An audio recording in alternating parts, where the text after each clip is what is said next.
Periods after becoming mom. So कैसे अपने periods को ईजी करें। बच्चों होने के बाद बहुत सारी प्रॉब्लम्स वैसे ही होती है, हमारे पास टाइम नहीं होता है और बहुत सारी रिस्पॉन्सिबिलिटीज़ आ जाती है हमारे पास। और पीरियड एक ऐसा खुद में इतना बड़ा टॉपिक है, पीरियड्स में बहुत आजकल तो बहुत कॉमन है। मुझे जब पीरियड स्टार्ट हुए थे, आई वॉज 13 ईयर ओल्ड और मुझे बहुत सारी प्रॉब्लम्स फेस करनी पड़ी पीरियड से रिलेटेड। और मुझे लगता है कि उस वक्त शायद कोई होता गाइड करने के लिए, यूट्यूब वगैरह नहीं होता था और हम अपने मॉम से इतना ज़्यादा ओपन नहीं होते थे कि क्वेश्चन पूछ सके और कोई हमें हेल्प करता कि अच्छा इस सिचुएशन में हमें कैसे डील करना चाहिए। तो इसलिए मैं ये वीडियो बना रही हूँ ताकि मेरे जैसे जो मॉम्स हैं या और भी लोग हैं, मॉम्स ना भी हो तो उनको कुछ तो हेल्प हो ही जाए। तो पहला है जो टिप नंबर 1, वो है पीरियड पेन। पीरियड पेन की बात करें, आजकल बहुत कॉमन है पीरियड पेन होना और मुझे तो एक्सट्रीम पेन होता था। ये मैं पीरियड स्टार्ट होने के बाद की बात बता रही हूँ। मुझे एक्सट्रीम पेन होता था, इतना पेन होता था कि मुझे एवरी मंथ मुझे इंजेक्शन लेने पड़ते थे। तो क्लास 12 तक मैंने इंजेक्शन लिए जब तक मैं अपने घर में थी। 12 के बाद मैं दूसरे सिटी मूव हो गई थी ग्रेजुएशन के लिए। तो वहाँ पे मैंने पेन किलर, हाई डोज की पेन किलर लेना स्टार्ट कर दी थी और मैं एवरी मंथ मैं पेन किलर लेती थी। मुझे पता था कि ये हेल्थ के लिए अच्छी नहीं है, लेकिन कोई और ऑप्शन नहीं था। मैं बस मैं दूसरे लोगों को देखती थी जो मेरे फ्रेंड्स थे हॉस्टल में। मैं उनसे जब पूछती थी कि यार तुम्हें पेन होता है, और कुछ लोगों को नहीं भी होता था, बिल्कुल पेन नहीं होता था। तो मैं सोचती थी कि कितने लकी हैं ये लोग जिन्हें पेन नहीं होता और मुझे क्यों है। क्योंकि पीरियड्स के टाइम मुझे बस ऐसा फील होता था कि मैं कुछ और कर ही नहीं सकती। 2 दिन मैं बेड से नहीं उठ सकती और अगर कोई ऐसा इवेंट होने वाला होता था, एग्जाम्स होने वाले होते थे या कोई फंक्शन होने वाला होता, तो मैं बस होप करती थी कि वो मेरे पीरियड्स के टाइम ना आए। तो periods pen after becoming mom, मेरा पीरियड पेन थोड़ा कम हुआ लेकिन पूरा गया नहीं। तो और मुझे नहीं पता, मैं बहुत सारे सप्लीमेंट्स लेती थी, विटामिन डी वगैरह, मल्टीविटामिन वगैरह, और उसमें से एक मैग्नीशियम भी था जो मैं कभी कभार स्लीप के लिए ले लिया करती थी। तो पता नहीं मैंने कैसे ये हिट एंड ट्राई किया पीरियड पेन के लिए। मेरे पास कुछ और नहीं था, मेरे पास पेन किलर नहीं थी और मैंने मैग्नीशियम ले लिया। और तब तो मुझे रियलाइज़ नहीं हुआ कि अच्छा ये पीरियड पेन ठीक हो गया है, मतलब 20 मिनट्स लगे थे, उसके बाद ठीक हो गया था। तो मैंने एवरी मंथ लेना स्टार्ट कर दिया। और एक और चीज़, मैं पीरियड पेन आने का वेट नहीं करती। जब मुझे लगता है कि हाँ मेरे पीरियड अब स्टार्ट हो गए हैं, तब मैं मैग्नीशियम सप्लीमेंट ले लेती हूँ और मुझे 20 मिनट्स 30 मिनट्स में रिलीफ आ जाता है। बहुत एक्सट्रीम पेन नहीं होता था, मैं ऑलरेडी बता रही हूँ, मुझे बहुत एक्सट्रीम पेन नहीं होता है, बहुत कम होता है। बट फिर भी अभी बच्चे हैं, 2 बच्चे हैं और यहाँ पे हम इंडिया के बाहर रहते हैं बिना किसी हेल्प के। तो मेरे पास कोई ऑप्शन नहीं है कि अगर मुझे पीरियड्स आ गए हैं तो मैं रेस्ट कर लूँ। बच्चों की रिस्पॉन्सिबिलिटी है, खाना बनाना है, आपको खड़े होना है, उनको देखना है। तो मैग्नीशियम मेरे लिए बहुत अच्छा वर्क किया। ये बहुत अच्छा सब्स्टिट्यूट है पेन किलर का। पेन किलर आपको पता ही है बहुत ज़्यादा हार्मफुल होती है। कौन सा मैग्नीशियम यूज़ करती हूँ ये मैं लिंक में दे दूँगी आपको डिस्क्रिप्शन बॉक्स में, आप ट्राई कर सकते हो। और ये वीडियो, ना ही मैं डॉक्टर हूँ ना ही ये वीडियो स्पॉन्सर्ड है, ये मैंने खुद से ट्राई किया है। अगर आप थोड़े से भी हेजिटेंट है, तो अगर आपको लगता है नहीं आपको नहीं ट्राई करना, तो आप बिल्कुल भी मत ट्राई करिए। बट मुझे क्या वर्क किया ये मैं अपने टिप्स बता रही हूँ, अपना एक्सपीरियंस बता रही हूँ। बच्चे होने के बाद मैंने अपने पीरियड्स को कैसे थोड़ा मैनेजेबल बनाया। तो दूसरा टॉपिक है लीकेज। लीकेज की भी प्रॉब्लम मुझे हमेशा से रही है। और मेरे पीरियड जब स्टार्ट हुए उस दिन था सैटरडे।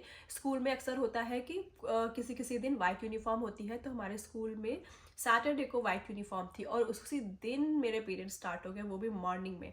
तब तो कोई नॉलेज नहीं थी। अक्सर ही ऐसे होता था कि जब भी मेरे पीरियड स्टार्ट होते थे तो वो सैटरडे ही होता था। मैं बस होप करती थी कि सैटरडे को मेरे पीरियड ना स्टार्ट हो, फ्राइडे सैटरडे ना हो, क्योंकि वो 2 डेज़ मेरी बहुत ज़्यादा ब्लीडिंग होती थी। और तब इतना पता भी नहीं था, 2-3 ही ब्रांड आते थे शायद जो मुझे पता थे। और अभी तो बहुत अच्छे अच्छे सैनिटरी पैड्स भी आ गए हैं जो अच्छा लीकेज प्रिवेंट करते हैं, लेकिन फिर भी सम हाउ लीकेज हो ही जाती है। अच्छा, आफ्टर बिकमिंग मॉम होता क्या है कि हम इतना ध्यान नहीं दे पाते हैं। तो कभी बेड पे लीकेज हो गई रात को सोने में, या फिर कपड़ों में अगर लीकेज वगैरह हो गई, पीरियड स्ट्रेन लग जाता है, तो फिर वो ज़्यादा काम बढ़ जाता है। और फिर आपको बेडशीट चेंज करनी पड़ती है, कपड़े चेंज करने पड़ते हैं और इतना सारा काम बढ़ जाता है। तो इसके लिए मैंने क्या, तो इसके लिए आते हैं डिस्पोजेबल अंडरवेयर जो कि पोस्टपार्टम में डॉक्टर्स या हॉस्पिटल्स में आपको देते हैं। वो बहुत रीयूजेबल पैंटीज़ वगैरह देते हैं। तो मैंने पोस्टपार्टम के लिए कुछ चीज़ें थी जो कि मैंने ऑलरेडी प्रिपेयर करके रखी हुई थी। तो मैंने सोचा कि अगर मुझे ये अभी इतना वर्क कर रहा है तो क्यों ना मैं इसको कंटिन्यू करूँ। तो मैं every month disposable underwear, disposable pads, disposable diapers आते हैं एक्चुअली, डिस्पोजेबल डायपर या डिस्पोजेबल डायपर मैं यूज़ करती हूँ। फर्स्ट मैं 2 डेज़ यूज़ करती हूँ। तो फर्स्ट डे इतनी ब्लीडिंग नहीं होती, बट स्टिल मैं प्रिवेंट करने के लिए मैं यूज़ करती हूँ। 2 डेज़ तक मैं यूज़ करती हूँ, 3rd डे से मेरी ब्लीडिंग नॉर्मल हो जाती है, तब यूज़ करने की ज़रूरत नहीं पड़ती। तो एवरी मंथ सिर्फ 1 यूज़ होता है और मैक्सिमम 2 यूज़ होते हैं। अच्छा, अगर बात करें कि बहुत ज़्यादा वेस्टेज हो रहा है, इन्वायरमेंट फ्रेंडली की बात करें, तो बहुत सारे ऐसे अंडरवेयर्स आते हैं, पीरियड्स अंडरवेयर, जो कि पैडेड अंडरवेयर्स होते हैं, बहुत थिक होते हैं। तो वो एज अ डिस्पोजेबल डायपर की जगह आप वो यूज़ कर सकते हो। तो मैं आपको दिखाती हूँ कि ये मैं लेकर आई थी, इंडिया से मैं लेकर आई थी, जो कि बहुत अच्छा काम करता है। 2-3 डेज़ मैं यूज़ करती हूँ, उसके बाद मैं रेगुलर पैंटीज़ यूज़ करती हूँ। तो ये बहुत अच्छा है, बजट फ्रेंडली है, आप एक बार बाय करो और ये बहुत टाइम तक चलता है। और ये बहुत अच्छा सल्यूशन है जो टीनेज गर्ल्स हैं जिनको पीरियड शुरू हुए हैं, जिनको कभी वाइट यूनिफॉर्म जिस दिन स्कूल में पहन के जानी होती है, या फिर उनका कोई स्पोर्ट्स डे होता है, तो बच्चे अक्सर डरते हैं, गर्ल्स अक्सर डरते हैं कि हमारे लीकेज ना हो जाए, इस केस में मैं क्या करूं। तो ये बहुत अच्छा ऑप्शन है यूज़ करने के लिए।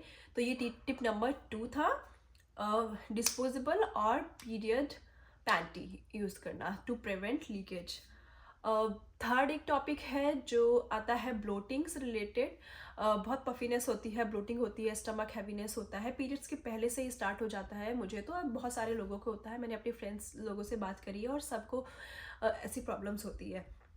तो उस केस में मैं क्या करती हूँ, मैं जिंजर वाटर बना के रख लेती हूँ, जिंजर वाटर। और मुझे मेरी बॉडी को गर्म चीज़ें बहुत कम सूट होती हैं, तो मैं जिंजर वाटर में थोड़ी सी सौंफ डाल लेती हूँ और बॉईल करके सुबह ही मॉर्निंग में बना के एक मैं स्टेनलेस स्टील बॉटल या फिर कोई टम्बलर में बना के रख लेती हूँ। और मैं throughout the day sip करती हूँ, लाइक एवरी मील के बाद मैं सिप करती हूँ।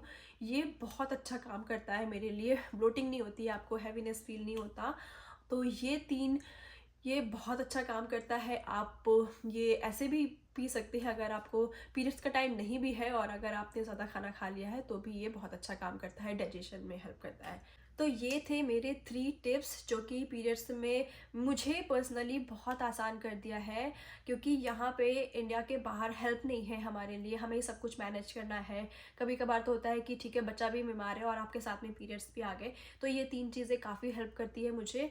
और मुझे ऐसा लगता है कि ये चीज़ें अगर मुझे किसी ने बहुत पहले बताई होती तो मेरी लाइफ शायद थोड़ी इजी हो जाती, क्योंकि पीरियड्स को लेकर मेरा एक बहुत बहुत ज़्यादा मेरा टाइम ख़राब गया है।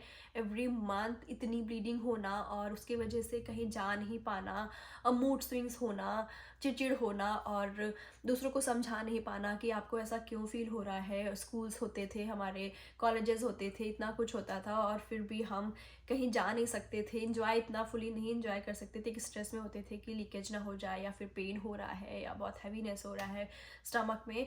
तो ये टिप्स मैंने खुद से ही मैंने हिट एंड ट्राई करके मैंने ये देखा कि हाँ ये चीज़ें मुझे वर्क करती है। आप लोग ट्राई कर सकते हैं, हो सकता है शायद आपको ये काम कर जाए। अगर आप में से सिर्फ 1-2 लोगों को भी ये काम करता है तो मेरे लिए बहुत है। मुझे ऐसा लगता था कि मतलब मेरी ये प्रॉब्लम ठीक हो जाए और मुझे कुछ ऐसा मिल जाए कि ये मेरी प्रॉब्लम ठीक हो जाए, तो मैं पूरी दुनिया के जितने भी गर्ल्स हैं अगर उनको ये प्रॉब्लम है तो मैं उनको ज़रूर ये सोल्यूशन बताऊंगी, जिसकी वजह से उनकी लाइफ थोड़ी इजी हो जाए। तो जो लोग मॉम्स नहीं हैं वो भी ये ट्राई कर सकती है। मैं पर्सनली ये वीडियो उन मॉम्स के लिए है जो उस टाइम पे अपने बच्चे भी देखने होते हैं और पीरियड्स आ जाते हैं और कैसे हैंडल करें। तो ये बहुत ज़्यादा हेल्प करता है। अगर आपको ये वीडियो अच्छी लगी हो तो please like, do comment and subscribe my channel. मैं अपने एक्सपीरियंसेस आपके साथ शेयर करती रहूँगी। मुझे जो कुछ चीज़ें मुझे हेल्पफुल हुई है अपनी लाइफ में वो मैं आपके साथ ज़रूर शेयर करूँगी। मिलते हैं नेक्स्ट वीडियो में। Thank you for watching.